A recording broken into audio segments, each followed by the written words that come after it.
ಆತ್ಮೀಯ ಸ್ಪರ್ಧಾರ್ಥಿಗಳಿಗೆ KS classes ವತಿಯಿಂದ ಸ್ವಾಗತ, ಶುಭ ಸ್ವಾಗತ. ಎಲ್ಲರಿಗೂ ಶುಭ ಮುಂಜಾನೆ.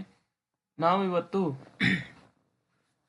ಕೆಎಸ್ ಕ್ಲಾಸಸ್ ವತಿಯಿಂದ ಮತ್ತೊಂದು ಪ್ರಮುಖವಾಗಿರ್ತಕ್ಕಂಥ ಒಂದು ಸಿರೀಸ್ ಅನ್ನ ಸ್ಟಾರ್ಟ್ ಮಾಡ್ತಾ ಇದ್ದೀವಿ. ಅದು ಪಾಲಿಟಿ ಸಿರೀಸ್ ಅನ್ನ ಇವತ್ತಿನಿಂದ ಸ್ಟಾರ್ಟ್ ಮಾಡ್ತಾ ಇದ್ದೀವಿ. ಅದರಲ್ಲಿ ಪ್ರತಿದಿನ ಒಂದೊಂದು ಯೂನಿಟ್ಗೆ ತಕ್ಕಂತೆ 10 ಪ್ರಶ್ನೆ ಬಹು ಆಯ್ಕೆಯ ಪ್ರಶ್ನೆಗಳು ನಿಮ್ಮ KPS ನ ಪ್ರಶ್ನೆ ಪತ್ರಿಕೆಗಳನ್ನ ಆಧಾರವಾಗಿಟ್ಕೊಂಡು ಯಾವ ರೀತಿಯ ಟಫೆಸ್ಟ್ ಲೆವೆಲ್ ಅಲ್ಲಿ ಪ್ರಶ್ನೆಗಳು ಬರಬಹುದು ಅಂತಕ್ಕಂಥ ಒಂದು ಆಧಾರದ ಮೇಲೆ ಪ್ರತಿದಿನ ಒಂದು ಯೂನಿಟಿನ ಮೇಲೆ 10 ಕ್ವಶನ್ಗಳ ಆಧಾರಿತವಾಗಿ ಪಾಲಿಟಿ ಸಿರೀಸ್ ಅನ್ನ ಆರಂಭ ಮಾಡ್ತಾ ಇದ್ದೀವಿ. ಕೆಎಸ್ ಕ್ಲಾಸಸ್ ಅಂತಕ್ಕಂಥ ಕೆಎಸ್ ಕ್ಲಾಸಸ್ ಯೂಟ್ಯೂಬ್ ಚಾನಲ್ ಅನ್ನ ಸಬ್ಸ್ಕ್ರೈಬ್ ಮಾಡೋದರ ಮುಖಾಂತರ ನೀವು ಪ್ರತಿದಿನದ ಕ್ಲಾಸ್ಗಳನ್ನ ನೋಟಿಫಿಕೇಶನ್ ಮುಖಾಂತರ ಪಡಿಬಹುದು ಅಂತ ಹೇಳ್ತಾ ಇವತ್ತಿನ ತರಗತಿಯನ್ನ ಆರಂಭ ಮಾಡೋಣ. ಮೊದಲನೇ ಯೂನಿಟ್ ಹಿಸ್ಟಾರಿಕಲ್ ಬ್ಯಾಕ್ಗ್ರೌಂಡ್, ಅಂದ್ರೆ ನಮ್ಮ ಸಂವಿಧಾನದ ಹಿಸ್ಟಾರಿಕಲ್ ಬ್ಯಾಕ್ಗ್ರೌಂಡ್ ಆ ಚಾಪ್ಟರ್ ಮೇಲೆ ಪ್ರಮುಖವಾಗಿರ್ತಕ್ಕಂಥ 10 ಪ್ರಶ್ನೆಗಳನ್ನ ನಾವು ಇವತ್ತು ಡಿಸ್ಕಷನ್ ಮಾಡೋಣ. ಹಾಗಾದ್ರೆ ಒಂದನೇ ಪ್ರಶ್ನೆ ಏನಿದೆ ಅನ್ನೋದನ್ನ ನೋಡೋದಾದ್ರೆ, ಕೆಳಗಿನ ಯಾವ ಕಾಯ್ದೆಯು ಭಾರತದಲ್ಲಿ ಕಾನೂನು ಆಡಳಿತ ಅಂದ್ರೆ ರೂಲ್ ಆಫ್ ಲಾದ ಪರಿಕಲ್ಪನೆಗೆ ಅಡಿಪಾಯ ಹಾಕಿತು ಮತ್ತು ಕಂಪನಿಯ ಉದ್ಯೋಗಿಗಳು ಖಾಸಗಿ ವ್ಯಾಪಾರ ಮಾಡುವುದನ್ನ ನಿಷೇಧಿಸಿತು ಅಂತಕ್ಕಂಥ ಪ್ರಶ್ನೆ ಇದೆ. ಅಂದ್ರೆ ಬ್ರಿಟಿಷ್ ಕಂಪನಿ ಅಂದ್ರೆ ಈಸ್ಟ್ ಇಂಡಿಯಾ ಕಂಪನಿ ಭಾರತದಲ್ಲಿ ರೂಲ್ ಆಫ್ ಲಾ ಅಡಿಪಾಯವನ್ನ ಹಾಕ್ತು ಮತ್ತೆ ಕಂಪನಿಯ ಉದ್ಯೋಗಿಗಳು ತಮ್ಮ ಖಾಸಗಿ ವ್ಯವಹಾರವನ್ನ ಮಾಡುವುದನ್ನ ನಿಷೇಧಿಸಿತು ಅಂತ ಕೇಳಿದರೆ ಉತ್ತರ 1773ರ ರೆಗ್ಯುಲೇಟಿಂಗ್ ಆಕ್ಟ್ ಇದರ ಸರಿಯಾದ ಉತ್ತರ ಆಗುತ್ತೆ. ಈ ಕಾಯ್ದೆ ಕಂಪನಿಯ ಆಡಳಿತವನ್ನು ನಿಯಂತ್ರಿಸಲು ಬ್ರಿಟಿಷ್ ಸರ್ಕಾರ ಕೈಗೊಂಡ ಮೊದಲ ಹೆಜ್ಜೆಯಾಗಿದೆ. ಅಂದ್ರೆ ತಮ್ಮ ಕಂಪನಿಯ ಆಡಳಿತ ತಮ್ಮ ಮುಷ್ಟಿಯಲ್ಲಿರಲು ಕೈಗೊಂಡಿರ್ತಕ್ಕಂಥ ಒಂದು ಮೊದಲ ಕಾನೂನು ಇದು. ಭ್ರಷ್ಟಾಚಾರ ತಡೆಯಲು ಕಂಪನಿಯ ನೌಕರರು ಸ್ಥಳೀಯರಿಂದ ಉಡುಗೊರೆ ಮತ್ತು ಲಂಚ ಪಡೆಯುವುದನ್ನ ಇದು ಸಂಪೂರ್ಣವಾಗಿ ನಿಷೇಧಿಸಿತು. ಪ್ರಶ್ನೆ 2, ಬ್ರಿಟಿಷ್ ಭಾರತದಲ್ಲಿ ಕೇಂದ್ರೀಕರಣ ಸೆಂಟ್ರಲೈಸೇಷನ್ ಪ್ರವೃತ್ತಿಯು ಈ ಕಾಯ್ದೆಯೊಂದಿಗೆ ಉತ್ತುಂಗಕ್ಕೇರಿತು ಮತ್ತು ನಂತರದ ಕಾಯ್ದೆಗಳಿಂದ ವಿಕೇಂದ್ರೀಕರಣ ಆರಂಭವಾಯಿತು. ಈ ಹೇಳಿಕೆಯಲ್ಲಿ ಉಲ್ಲೇಖಿಸಲಾದ ಕಾಯ್ದೆಗಳು ಯಾವುವು? ಅಂದ್ರೆ ಭಾರತದ ಕೇಂದ್ರೀಕರಣ, ಬ್ರಿಟಿಷ್ ಭಾರತದಲ್ಲಿ ಕೇಂದ್ರೀಕರಣ ಪ್ರವೃತ್ತಿಯನ್ನ ಜಾರಿಗೆ ತಂದಿರತಕ್ಕಂತಹ ಪ್ರಮುಖ ಕಾಯ್ದೆಗಳು ಯಾವುವು ಅಂತ ಕೇಳಿದರೆ ಇನ್ನೊಂದು ಪ್ರಶ್ನೆ ಇದರಲ್ಲಿ ಇದೆ. ಅಂದ್ರೆ ನಂತರ ಬಂದಿರತಕ್ಕಂಥ ವಿಕೇಂದ್ರೀಕರಣ ಕಾಯ್ದೆ ಯಾವುದನ್ನ ಹೇಳುತ್ತೆ, ಯಾವ ಕಾಯ್ದೆ ವಿಕೇಂದ್ರೀಕರಣವನ್ನ ಹೇಳುತ್ತೆ ಅಂತಕ್ಕಂಥದ್ದು ಪ್ರಶ್ನೆ ಇದೆ. ಉತ್ತರ 1883ರ ಕಾಯ್ದೆ ಕೇಂದ್ರೀಕರಣದ ಬಗ್ಗೆ ಹೇಳುತ್ತೆ ಮತ್ತು 1861ರ ಕಾಯ್ದೆ ವಿಕೇಂದ್ರೀಕರಣದ ಬಗ್ಗೆ ಹೇಳುತ್ತೆ. ಇದು ಸೆಂಟ್ರಲೈಸೇಷನ್ ಬಗ್ಗೆ ಹೇಳಿದ್ರೆ ಇದು ಡಿಸೆಂಟ್ರಲೈಸೇಷನ್ ಬಗ್ಗೆ ಹೇಳುತ್ತೆ. 1883ರ ಕಾಯ್ದೆಯು ಬಾಂಬೆ ಮತ್ತು ಮದ್ರಾಸ್ ಗವರ್ನರ್ಗಳ ಶಾಸಕಾಂಗ ಅಧಿಕಾರವನ್ನ ಕಿತ್ತುಕೊಂಡು ಸಂಪೂರ್ಣವಾಗಿ ಭಾರತದ ಗವರ್ನರ್ ಜನರಲ್ಗೆ ತಮ್ಮ ಅಧಿಕಾರವನ್ನ ನೀಡಲಾಯಿತು. 1861ರ ಕಾಯ್ದೆ ಏನ್ ಹೇಳುತ್ತೆ ಅಂದ್ರೆ ಅಧಿಕಾರಗಳನ್ನ ಮರಳಿ ನೀಡುವ ಮೂಲಕ ವಿಕೇಂದ್ರೀಕರಣಕ್ಕೆ ಇದು ನಾಂದಿಯನ್ನ ಹಾಡಿತು ಅಂತ ಹೇಳಲಾಗಿದೆ. ಅಂದ್ರೆ 83ರ ಕಾಯ್ದೆ ಸೆಂಟ್ರಲೈಸೇಷನ್ ಮಾಡಿತು ಮತ್ತು 1861ರ ಕಾಯ್ದೆ ಡಿಸೆಂಟ್ರಲೈಸೇಷನ್ ಆಡಳಿತವನ್ನ ಹೆಚ್ಚು ಪ್ರೋತ್ಸಾಹ ನೀಡಿತು ಅಂತ ಹೇಳ್ಬೋದು.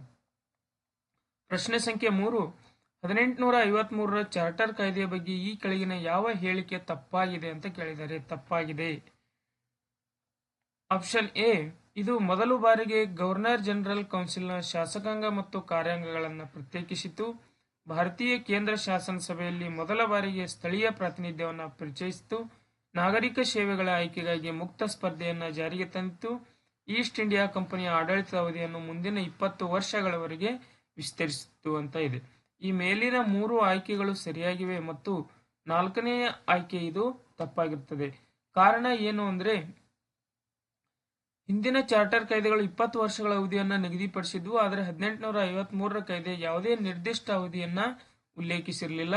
ಬ್ರಿಟಿಷ್ ಸಂಸತ್ತು ಯಾವಾಗ ಬೇಕಾದರೂ ಕಂಪನಿ ಆಡಳಿತವನ್ನ ಕೊನೆಗೊಳಿಸಬಹುದು. 20 ವರ್ಷ ಅಂತೇಳಿ ಅದಕ್ಕೇನು ಯಾವುದೇ ರೀತಿಯ ರಿಸ್ಟ್ರಿಕ್ಷನ್ ಇರಲಿಲ್ಲ. ಪ್ರಶ್ನೆ ಸಂಖ್ಯೆ 4, 1919ರ ಭಾರತ ಸರ್ಕಾರ ಕಾಯ್ದೆಯಡಿ ಜಾರಿಗೆ ಬಂದ ದ್ವಿಪ್ರಭುತ್ವ ಅಂದ್ರೆ ಡಯಾರ್ಕಿ ಸಿಸ್ಟಮ್ ಅಲ್ಲಿ ಮೀಸಲು ವಿಷಯಗಳ ಮೇಲೆ ಯಾರು ನಿರ್ಧಾರವನ್ನ ತೆಗೆದುಕೊಳ್ಳಬಹುದು ಅಂತಕ್ಕಂಥದ್ದು ಪ್ರಶ್ನೆಯಾಗಿದೆ. ಅಂದ್ರೆ ಗವರ್ನರ್ ಅಥವಾ ಅವರ ಕಾರ್ಯಾಂಗ ಸಮಿತಿ, ಗವರ್ನರ್ ಮತ್ತು ಅವರ ಮಂತ್ರಿಗಳು, ವೈಸ್ರಾಯ್ ಮತ್ತು ಬ್ರಿಟಿಷ್ ಸಂಸತ್ತು ಮತ್ತು ಪ್ರಾಂತ್ಯದ ಶಾಸನ ಸಭೆ ಅಂತಕ್ಕಂಥದ್ದು ಆಪ್ಷನ್ ಇದೆ. ಇದರ ಉತ್ತರ ಗವರ್ನರ್ ಮತ್ತು ಅವರ ಕಾರ್ಯಾಂಗ ಸಮಿತಿಗೆ ಮಾತ್ರ ಈ ಡಯಾರ್ಕಿ ಸಿಸ್ಟಮ್ ಅಲ್ಲಿ ಮೀಸಲು ವಿಷಯಗಳಿಗೆ ಅಂದ್ರೆ ರಿಸರ್ವ್ಡ್ ಸಬ್ಜೆಕ್ಟ್ ಮೇಲೆ ಅಧಿಕಾರವನ್ನ ಚಲಾಯಿಸ್ತಕ್ಕಂಥ, ಅವುಗಳ ಮೇಲೆ ನಿರ್ಧಾರವನ್ನ ಕೈಗೊಳ್ತಕ್ಕಂಥ ಅಧಿಕಾರ ಅವರಿಗಿತ್ತು. ಉದಾಹರಣೆ ಯಾವ್ಯಾವ ಮೀಸಲು ವ್ಯವಸ್ಥೆಯಲ್ಲಿ ಬರ್ತವೆ ಅಂದ್ರೆ ಹಣಕಾಸು, ಪೊಲೀಸ್, ಗವರ್ನರ್ ಕಾರ್ಯಾಂಗ ಸಮಿತಿಯ ನೆರವಿನಿಂದ ನಿರ್ಧಾರ ತೆಗೆದುಕೊಳ್ತಿದ್ರು ಮತ್ತು ಅವರು ಶಾಸನ ಸಭೆಗೆ ಜವಾಬ್ದಾರರಾಗಿರಲಿಲ್ಲ. ಆದರೆ ವರ್ಗಾಯಿತ ವಿಷಯಗಳಿಗೆ ಮಂತ್ರಿಗಳ ಸಲಹೆ ಮಾತ್ರ ಪಡೆಯಲಾಗ್ತಿತ್ತು. ಪ್ರಶ್ನೆ ಸಂಖ್ಯೆ 5. 1935ರ ಕಾಯ್ದೆಯು ಫೆಡರೇಷನ್ ಸ್ಥಾಪಿಸಲು ಅಥವಾ ಒಕ್ಕೂಟವನ್ನ ಸ್ಥಾಪಿಸಲು ಪ್ರಸ್ತಾಪಿಸಿತು. ಆದರೆ ಅದು ಎಂದಿಗೂ ಅಸ್ತಿತ್ವಕ್ಕೆ ಬರಲಿಲ್ಲ, ಏಕೆ ಅಂತ ಪ್ರಶ್ನೆ ಇದೆ. ತುಂಬಾ ಇಂಪಾರ್ಟೆಂಟ್ ಆಗಿರತಕ್ಕಂಥ ಪ್ರಶ್ನೆ. ಮುಸ್ಲಿಂ ಲೀಗ್ ಇದನ್ನ ವಿರೋಧಿಸಿತು, ಬ್ರಿಟಿಷ್ ಸಂಸತ್ತು ಇದನ್ನು ಅನುಮೋದಿಸಲಿಲ್ಲ, ದೇಶೀಯ ಸಂಸ್ಥಾನಗಳು ಇದಕ್ಕೆ ನಿರಾಕರಿಸಿದವು ಮತ್ತು ಕಾಂಗ್ರೆಸ್ ಪಕ್ಷದ ದ್ವಿಪ್ರಭುತ್ವವು ವಿರೋಧಿಸಿತು ಅಂತ ಆಪ್ಷನ್ಗಳಿದೆ. ಉತ್ತರ ಆಪ್ಷನ್ ಸಿ, ದೇಶೀಯ ಸಂಸ್ಥಾನಗಳು ಇದಕ್ಕೆ ಸೇರಲು ನಿರಾಕರಿಸಿದವು. ಅಂದ್ರೆ ಸುಮಾರು ನಮ್ಮ ಭಾರತದಲ್ಲಿ ಅವಾಗ ದೇಶೀಯ ಸಂಸ್ಥಾನಗಳ ಸಂಖ್ಯೆ ಹೆಚ್ಚಾಗಿತ್ತು. ಬ್ರಿಟಿಷರ 1955ರ ಫೆಡರೇಷನ್ ಕಾಯ್ದೆಗೆ ನಾವು ಭಾರತದ ಒಕ್ಕೂಟಕ್ಕೆ ಸೇರಲು ಇವರು ಏನ್ ಮಾಡಿದ್ರು ಅಂದ್ರೆ ನಿರಾಕರಣೆಯನ್ನ ಮಾಡ್ತಾರೆ.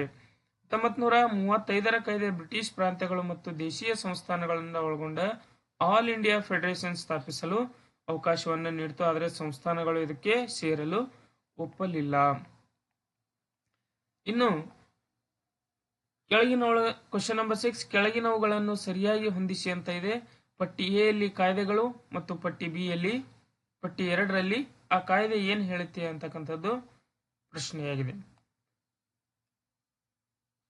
ಪಟ್ಟಿ ಎ ಯಲ್ಲಿ 1ನೇ ಪ್ರಶ್ನೆ 1909ರ ಕಾಯ್ದೆ, 1919ರ ಕಾಯ್ದೆ, 1935ರ ಕಾಯ್ದೆ ಮತ್ತು 1858ರ ಕಾಯ್ದೆ ಅಂತ ಇದೆ. ಆಪ್ಷನ್ ಏನಾಗುತ್ತೆ ಅನ್ನೋದನ್ನು ನೋಡೋಣ. ಸರಿ ಉತ್ತರ ಯಾವ್ದಾಗುತ್ತೆ ಅನ್ನೋದನ್ನು ನೋಡೋಣ. 1909ರ ಕಾಯ್ದೆ ಆಪ್ಷನ್ ಬಿ, ಕೋಮು ಪ್ರಾತಿನಿಧ್ಯದ ಆರಂಭ ಅಂತ ಆಗುತ್ತೆ. ಪ್ರಶ್ನೆ 2, 1919ರ ಕಾಯ್ದೆ ಯಾವುದರ ಬಗ್ಗೆ ಹೇಳುತ್ತೆ ಅಂದ್ರೆ ಕೇಂದ್ರದಲ್ಲಿ ದ್ವಿಸದನ ಪದ್ಧತಿ ಅಂದ್ರೆ ಡಯಾರ್ಕಿ ಸಿಸ್ಟಮ್ ಬಗ್ಗೆ ಹೇಳುತ್ತೆ. 1935ರ ಕಾಯ್ದೆ ಪ್ರಾಂತ್ಯಗಳಲ್ಲಿ ದ್ವಿಪ್ರಭುತ್ವ ಇದರ ಬಗ್ಗೆ ಹೇಳುತ್ತೆ. 1858ರ ಕಾಯ್ದೆ ಯಾವುದ್ರ ಬಗ್ಗೆ ಹೇಳುತ್ತೆ ಅಂದ್ರೆ ಇದು ಕಂಪನಿ ಆಡಳಿತದ ಅಂತ್ಯದ ಬಗ್ಗೆ ಹೇಳುತ್ತೆ.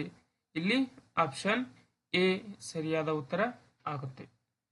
Next question number 7, Indian council ಕಾಯ್ದೆ, ಇಂಡಿಯನ್ ಕೌನ್ಸಿಲ್ ಆಕ್ಟ್ 1892 ಅಡಿಯಲ್ಲಿ ಯಾವ ಪ್ರಮುಖ ಬದಲಾವಣೆಯನ್ನ ತರಲಾಯಿತು ಅಂತ ಪ್ರಶ್ನೆ ಇದೆ. ಮೊದಲನೇ ಆಪ್ಷನ್ ಅನ್ನ ನೋಡೋಣ. ಬಜೆಟ್ ಮೇಲೆ ಚರ್ಚಿಸುವ ಅಧಿಕಾರವನ್ನ ಶಾಸನಸಭೆಗೆ ನೀಡಲಾಯಿತು. ಮೊದಲ ಬಾರಿಗೆ ಚುನಾವಣಾ ಪದ್ಧತಿಯನ್ನ ನೇರವಾಗಿ ಜಾರಿಗೆ ತರಲಾಯಿತು. ವೈಸ್ರಾಯ್ಗೆ ಸುಗ್ರೀವಾಜ್ಞೆ ಹೊರಡಿಸುವ ಅಧಿಕಾರವನ್ನ ನೀಡಲಾಯಿತು. ನೆಕ್ಸ್ಟ್ ಸಾರ್ವತ್ರಿಕ ವಯಸ್ಕ ಮತದಾನ ಪದ್ಧತಿಯನ್ನ ಜಾರಿಗೆ ತರಲಾಯಿತು. ಇದರಲ್ಲಿ ಸರಿ ಉತ್ತರ ಬಜೆಟ್ ಮೇಲೆ ಚರ್ಚಿಸುವ ಅಧಿಕಾರವನ್ನ ಶಾಸನ ಸಭೆಗೆ ವರ್ಗಾಯಿಸಲಾಯಿತು ಅಥವಾ ನೀಡಲಾಯಿತು ಅಂತಕ್ಕಂಥದ್ದು ಪ್ರಮುಖ ಅಂಶ. ಈ ಕಾಯ್ದೆಯು ಶಾಸನ ಸಭೆಯ ಕಾರ್ಯಗಳನ್ನು ಹೆಚ್ಚಿಸಿತು ಮತ್ತು ಸದಸ್ಯರಿಗೆ ಬಜೆಟ್ ಬಗ್ಗೆ ಚರ್ಚಿಸಲು ಮತ್ತು ಪ್ರಶ್ನೆಗಳನ್ನು ಕೇಳಲು ಅವಕಾಶವನ್ನ ನೀಡಿತು. ಆದರೆ ಪೂರಕ ಪ್ರಶ್ನೆಗಳಿಗೆ ಇದರಲ್ಲಿ ಅವಕಾಶ ಇರಲಿಲ್ಲ ಅಂತಕ್ಕಂಥದ್ದು ಪ್ರಮುಖ ವಿಷಯ. ಇನ್ನು ಪ್ರಶ್ನೆ ಸಂಖ್ಯೆ 8, 1947ರ ಭಾರತದ ಸ್ವಾತಂತ್ರ್ಯ ಕಾಯ್ದೆಯ ಬಗ್ಗೆ ಯಾವುದು ಸರಿಯಲ್ಲ ಅಂತ ಕೊಟ್ಟಿದ್ದಾರೆ. ಇದು ಭಾರತದ ಸಾಮ್ರಾಟ್ ಎಂಪರರ್ ಆಫ್ ಇಂಡಿಯಾ ಎಂಬ ಬಿರುದನ್ನು ಬ್ರಿಟಿಷ್ ರಾಜನಿಂದ ತೆಗೆದುಹಾಕಿತ್ತು. ಇದು ಬ್ರಿಟಿಷ್ ಸಂಸತ್ತಿನ ಅಧಿಕಾರವನ್ನು ಭಾರತದ ಮೇಲೆ ಕೊನೆಗೊಳಿಸಿತು. ಇದು ಭಾರತದ ಗವರ್ನರ್ ಜನರಲ್ ಹುದ್ದೆಯನ್ನ ತಕ್ಷಣವೇ ರದ್ದುಗೊಳಿಸಿತು. ಸಂವಿಧಾನ ರಚನಾ ಸಭೆಗೆ ಯಾವುದೂ ಕಾನೂನನ್ನು ರದ್ದುಪಡಿಸುವ ಅಧಿಕಾರ ನೀಡಿತು ಅಂತ ಪ್ರಶ್ನೆಗಳಿವೆ. ಸರಿ ಆಪ್ಷನ್ಗಳು. ಇದರ ಸರಿಯಾದ ಉತ್ತರ ಸಿ, ಇದು ಭಾರತದ ಗವರ್ನರ್ ಜನರಲ್ ಹುದ್ದೆಯನ್ನ ತಕ್ಷಣವೇ ರದ್ದುಗೊಳಿಸಲಾಯಿತು.